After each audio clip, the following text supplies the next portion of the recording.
Hello everyone, this is the first in a series of very short videos on the multiple linear regression problem. Basically what we want to do is we want to predict some measurements based on machine settings or other independent variables. This could be global temperature also if you like, and these could be different chemical releases and any number of other things. This is used all over the place.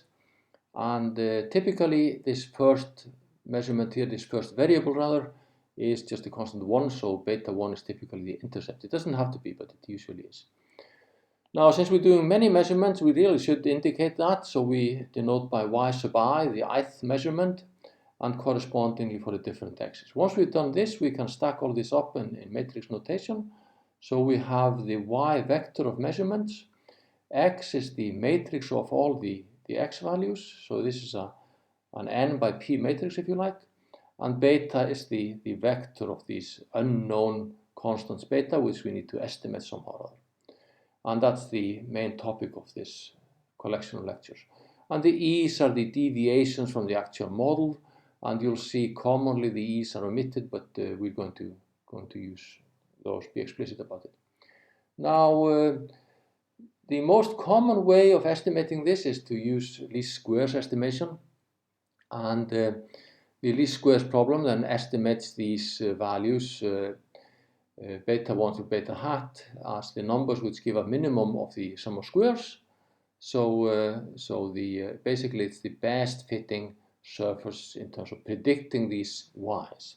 So minimize the sum of squares over all possible b's, and that gives the beta hats as estimators of the true betas. And this least squares problem we can write in matrix form by stacking up the y's again and sticking all the x's into a matrix. And the norm of this, the squared norm, is then the same as this sum of squares. It's identically the same quantity. Now we're going to look at this geometrically, and basically we're talking about finding a vector in the collection of all linear combinations of the X matrix, which is closest to Y. Now this linear combination of the columns of the X matrix we call the span of X. It's typically in this course noted, this collection of videos denoted by V.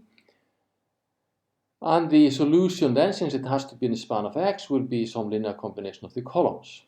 So it's of this form for some vector beta hat. And we can write this y then as the sum of two quantities. On the one hand, it's the x beta hat, or y hat, and on the other hand, it's the difference between the measurements and the prediction. So, and we will see that these two vectors happen to be orthogonal. Now, the set of all combinations we call this is our span, this is our V, and this is what's called a subspace or vector space, subspace in n-dimensional space.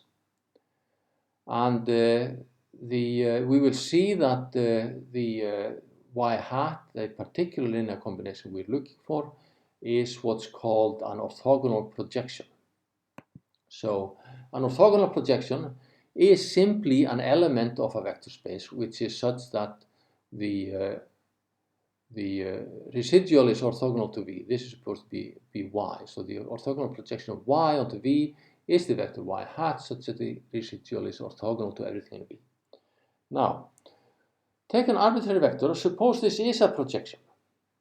So this is in the span, so it's a linear combination of the x's. Assume it is a projection, so the residual is in V.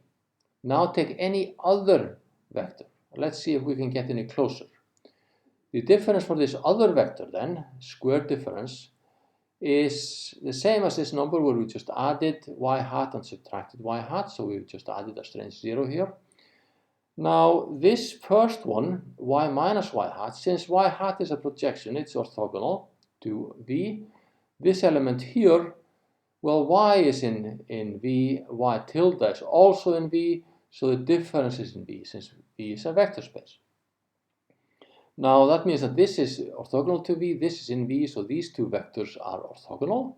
And then Pythagoras' theorem says that such a squared norm is the sum of the two norms. So we have found that the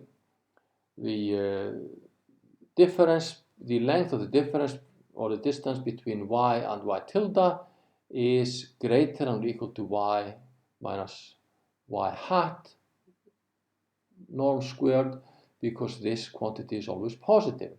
So y tilde is as close to y as you can get. You cannot get closer by any other means. Now it might be, potentially they might be the same, but that's only if this is 0, and the norm is only 0 if the vectors are the same. So y hat, in other words, is unique.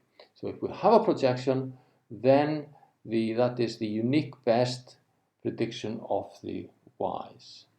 So that's enough for this particular video. We've shown that any solution to the least squares problem must give the prediction, which is the orthogonal projection of y onto the span of the X matrix.